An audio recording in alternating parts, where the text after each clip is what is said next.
ये मुद्दा वो है नहीं जो लग रहा है देखने में। ये मुद्दा वो है कि हिंदुस्तान को दारुल इस्लाम बनाने की फिलॉसफी उस समय निकली। मैं आपको बताता हूं कि जिन्ना और माउंटबेटन के बीच में क्या कम्युनिकेशन हुआ। जब आप ट्रांसफर ऑफ पावर का डॉक्यूमेंट पढ़ेंगे ना, तो उस ट्रांसफर ऑफ पावर के डॉक्यूमेंट में जिन्ना और माउंटबेटन का कम्युनिकेशन है।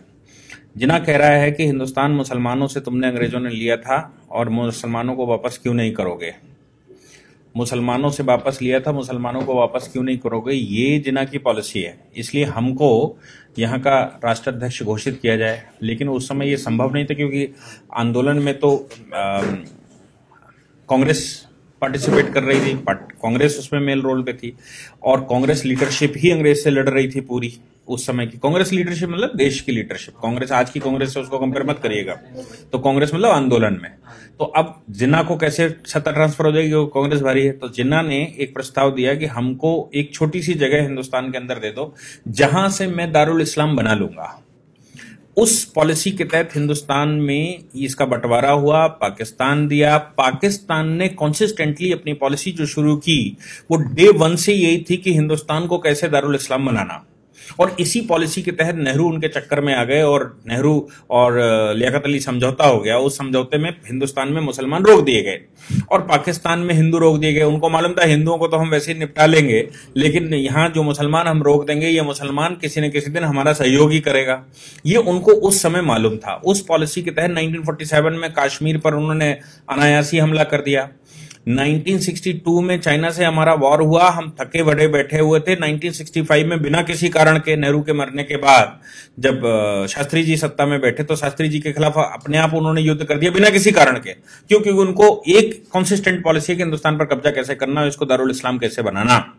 अब इस दारुल इस्लाम बनाने की पॉलिसी में ही उन्होंने वो कारगिल का सब षड्यंत्र रचा। उसके बाद फिर उन्होंने इनडायरेक्ट टेररिज्म भेजा और टेररिज्म भारत में फैलाया। फिर वहां से उन्होंने बाया दुबई रूट, बाया और तमाम तरह के रूटों से हिंदुस्तान में मुस्लिम पॉपुलेशन कैसे बढ़ाई जाए इसकी व्यवस्था, और हिंदुस्तान के मुसलमान को कैसे बरगलाया जाए और इस्लाम के नाम पर हिंदुस्तान में कैसे डिस्टर्बेंस किया जाए, इसके लिए उन्होंने भरसक वहां से प्रयास करना शुरू किया। हिंदुस्तान में पॉपुलेशन कैसे बढ़े, इसके लिए वहां से इस्लामिक स्कॉलर्स भेजे जिन्होंने भारत में आकर कहा ये तो अल्लाह की देन है और पॉपुलेशन तो अल्लाह देते हैं, ये वही दे रहे हैं, वही खिलाएंगे, ये सब दुनिया भर की बात थी। इस पॉलिसी को भारत में फल फूल में 70 वर्ष लगे और खूब फल फूल गया।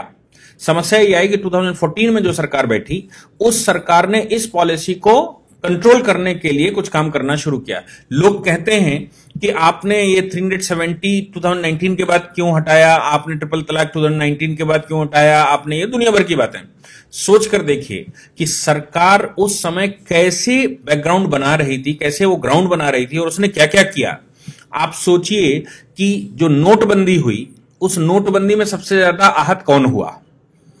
जो व्यक्ति लीगल सिस्टम में नहीं था, जो अरबियन कंट्री से पैसा आ रहा था, जो पाकिस्तान से फेस करेंसी आ रही थी, जो हिंदुस्तान में करेंसी लाकर दुनिया भर का खेल खेला जा रहा था, वो सारा पैसा कूड़ा हो गया। और कूड़े का मतलब ये हो गया कि वो लोग जो पाकिस्तान सपोर्टेड थे, बिना किसी रिटर्न भरे, बिना किसी लीगल सिस्टम में आए पैसा लगा रहे थे, उनका पैसा सब रद्दी हो गया। आज अगर वो पैसा होता सीएए के विरोध के दौरान, तो आप सोच सकते हैं कि हिंदुस्तान का क्या हाल होता। आज तो हिंदुस्तान में केवल पत्थर बचा है फ्री का, वो पत्थर चल रहा है। लेकिन अगर पैसा होता तो क्या होता?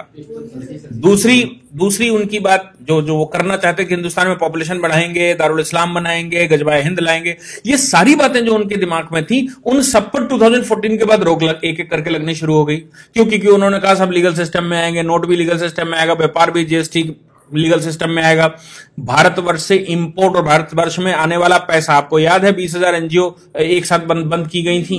फिर उसके बाद लगातार भारत में जितनी एनजीओ इस तरह के काम करती थी सब पर बैन लगा दिया ताकि विदेशी पैसा ना आए। तो ये पॉलिसी 1947 से जो अडॉप्ट की गई, वो पॉलिसी भारत में फल फूल रही थी। 2014 की सरकार के बाद उसने इन पर सब पर धीरे धीरे एक एक करके बैन लगाना शुरू कर दिया और नतीजा ये निकला कि अब जो दारुल इस्लाम दिमाग में चढ़ा था ना कि इसको दारुल इस्लाम बनाना है, वो तो अब इंप्लीमेंट ही नहीं हो सकता। क्यों? क्योंकि फाइनल स्टेज पर उन्होंने ये और कह दिया कि हम हिंदुस्तान में एनपीआर एक पॉपुलेशन रजिस्टर बनाएंगे, सबका डेटा मेंटेन करेंगे। अब ये जो पाकिस्तान, बांग्लादेश और दुनिया भर से मुसलमान लाया गया था, किसी न किसी साधन से यहां पर रखा गया था, उसने यहां शादी ब्याह कर लिए, 20-20 बच्चे पैदा कर लिए, अब वो सब क्वेश्चन मार्क लग गया। तो जो भी सरकार ने किया उसके लिए उसने बैकग्राउंड तैयार किया पहले 5 साल, और 5 साल के बैकग्राउंड के बाद 2019 में उसने काम करना शुरू किया। तो अब जो भी रिप्रेजेंटेशन हो रहा है, जो भी हिंदुस्तान के अंदर विरोध हो रहा है, उसका मेन कारण है कि आज अगर सरकार पीछे न हटी तो हमारे जो दारुल इस्लाम दिमाग में बैठा हुआ है उसकी पॉलिसी एक एक करके सब फेल हो जाएगी। और अब दारुल इस्लाम बनाने की जो फिलॉसफी है वो इंप्लीमेंट नहीं हो सकती, किसी भी हालत में नहीं हो सकती, क्योंकि जैसे ही आप पॉपुलेशन रजिस्टर बनाएंगे, जैसे सीए के तहत लोगों को लीगल कर देंगे, जैसे ही आप अनऑथराइज कॉलोनी को ऑथराइज कर देंगे, हर कॉलोनी का एक सर्टिफिकेट बना देंगे, हर व्यक्ति का एक आईडी बना देंगे, तो फिर भविष्य में जो भारत को आप इस्लामिक कंट्री बनाना चाहते थे वो इस्लामिक कंट्री भारत अब कैसे बनेगा? क्योंकि इस्लामिक कंट्री नहीं बन सकता, इसलिए आज इसका विरोध करके वो कोशिश कर रहे हैं किसी न किसी तरह से भारत की जो सरकार है आज की, इस सरकार को हिला दिया जाए, ताकि हमारी जो पॉलिसी पिछले 70-75 साल से चल रही थी with the support of Pakistan and Bangladesh, वो पॉलिसी इंप्लीमेंट हो जाए और 10 वर्ष केवल और रुक जाइए। आज के पॉपुलेशन के जो डेटा हैं वो ये कह रहे हैं कि अगले 10 वर्ष के बाद हिंदुस्तान में 50% पॉपुलेशन होगी। हार्वर्ड की रिसर्चें हैं जिसमें उन्होंने कहा हिंदुस्तान को अब कोई रोक नहीं सकता कि वो इस्लामिक कंट्री ना बने। क्यों? क्योंकि इस तरह का जाल बिछ चुका है। और जिस समय इस्लामिक कंट्री भारत में 50% से ऊपर आबादी मुसलमान हुई, उस समय सारे देश जो 56 देश मुसलमानों के जो वहां पर हुआ, वही हाल यहां पर भी हो सकता है। इसलिए आज की सरकार अगर उस पर सब पर कंट्रोल लगा रही है, जैसे वो कह रहे हैं कि हम पॉपुलेशन रजिस्टर बनाएंगे, वो कह रहे हैं पॉपुलेशन पर हम बैन लगाएंगे, वो कहते हैं यूनिफॉर्म सिविल कोड लाएंगे, उन्होंने कंटक काटने शुरू कर दिए। 370 एक सेफ मोड था भारतवर्ष में टेररिज्म फैलाने का, 370 हटा दी। भारत में ट्रिपल तलाक के माध्यम से, और भारत में जो निकाह है वो हिंदुओं को निकाह करके लफ्जियात करके हिंदुओं को लाओ, फिर तलाक दे दो और उनको छोड़ दो, फिर दूसरे जो जिनकी शादियां नहीं होती उनसे शादियां करवा दो, उनसे बच्चे पैदा करो, बाद में महिला मरी जाएगी, बच्चे इस्लामिक हो जाएंगे। ये सारी पॉलिसी पर धीरे धीरे करके वो बैन लगता जा रहा। अब आप ट्रिपल तलाक नहीं दे सकते, अब मन भर गया या लड़की ने विरोध कर दिया, मुकदमा लिखवा देगी, तो अब हम चौथी शादी कैसे करेंगे और आगे का शादी का प्रोग्राम कैसे चलेगा, और लड़कियां बरगला कर कैसे लेकर आएंगे, कैसे उनको इस्लामिक बनाएंगे, कैसे उनसे बच्चे पैदा करेंगे, वो सब पर बैन लग रहा है। जो प्रॉपर्टियां हाईवेज पर खरीद कर रखी हैं, जो प्रॉपर्टियां दुनिया भर की खरीद कर रखी हैं, उन प्रॉपर्टियों में भविष्य में लिस्टिंग हो रही है, क्योंकि सब आधार से जुड़ जाएगा। तो आपको ये बताना पड़ेगा आप प्रॉपर्टी कहां से लाए, आप तो पंचर की दुकान खोले हुए थे, आपके पास ये 5 बीघे का हाईवे के किनारे कैसे आ गया? ये पॉलिसी, इसी को ध्यान में रखते हुए वो असम का जो वो कह रहा था ना शरीरुल इमाम, कि असम की नैक हमने पूरी घर कवर कर रखी है, दोनों तरफ हम लोग हैं और वहां से फौज आएगी तो हम उनको जाने नहीं देंगे। इस पॉलिसी के तहत ही हिंदुस्तान के सारे हाईवेज पर मोस्टली 70% मुसलमानों ने परचेज करके रखा है with the support of the Pakistan और by the route of Arabian countries. और अब उन पर क्वेश्चन मार्क लगने वाला है। तो आप जो 70 साल से बनाए बैठे थे कि हमें इसको मुस्लिम शासन लाना है, हमें यहां इस्लामिक शासन लाना है, वो धीरे धीरे करके मिथक टूटेगा तो विरोध होना स्वाभाविक है। इसलिए आज की सरकार का विरोध इस बात का नहीं, क्योंकि सीएए में तो कुछ ऐसा है ही नहीं ना जो विरोध करने लायक हो। विरोध सिर्फ इस बात का है कि आप जो करने वाले हैं, भविष्य में जो कर सकते हैं, उसका जो आपने प्लेटफॉर्म बनाकर रखा है, उस प्लेटफॉर्म को ही हम चरमरा देंगे। और जिस दिन वो प्लेटफॉर्म गिर जाएगा उस दिन हिंदुस्तान को दारुल इस्लाम बनाने से कोई रोक नहीं पाएगा। बाकी पॉपुलेशन थोड़ी सी बचेगी, जैसे पाकिस्तान में 23% बचे थे, कहीं 27% बचे थे, बाकी वो सब खत्म हो गए ना धीरे धीरे करके। हिंदुस्तान में भी 50% से ऊपर पॉपुलेशन होगी तो धीरे धीरे वो मार देंगे। जैसे कश्मीर में उन्होंने 1989 में किया था कि कश्मीरी पंडितों को पहले समझ नहीं आया, लेकिन जिस समय उनकी पॉपुलेशन बढ़ गई उसने मारपीट के बराबर कर दिया और कश्मीर घाटी खाली करवा दी। हिंदुस्तान भी ऐसी ही पॉलिसी के तहत करने की तैयारी है। बंगाल आप आज का देख लीजिए, बंगाल में प्लेटफॉर्म पर लोग बैठे हुए हैं, ट्रेनें नहीं चलने दे रहे।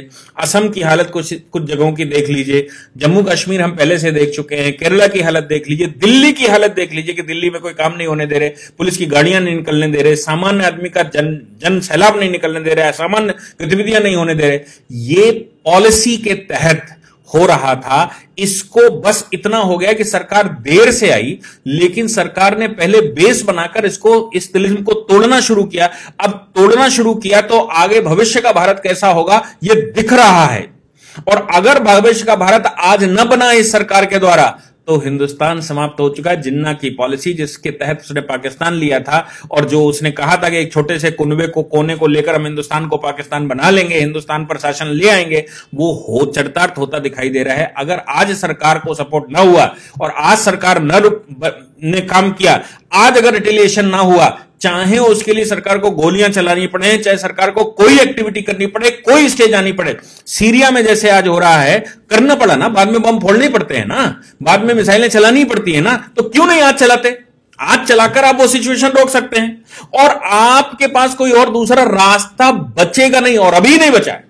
आपके पास भविष्य में कोई रास्ता बच नहीं सकता जब तक आप फौजें नहीं लगाएंगे। कश्मीर को आपने कंट्रोल किया क्योंकि वहां पर आपने पैरामिलिट्री फोर्सेस, मिलिट्री फोर्सेस भेजकर आपने अनडाउटेड गोली, बिना किसी भेदभाव के गोली चलाने का आदेश दे दिया है कि अगर कोई भी गड़बड़ करे उसको सीधी गोली मारो, उससे पूछने की जरूरत नहीं।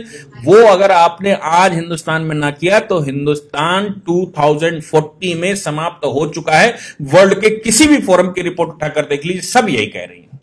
इसलिए यह पॉलिसी है, इस पॉलिसी को ध्यान में रखिए कि वो क्या करना चाहते हैं। ये कोई विरोध जो आप कहते हैं ना, विरोध कर रहे हैं किस बात का, ये कोई विरोध ही नहीं है। ये दारुल इस्लाम बनने से रोकने की प्रक्रिया जो सरकार अपना रही है उसका रिटेलिएशन है। ये सीए का रिटेलिएशन नहीं है, ये सरकार का रिटेलिएशन नहीं, सरकार की वो पॉलिसियां जिनसे भविष्य का भारत तय होगा उसका विरोध है।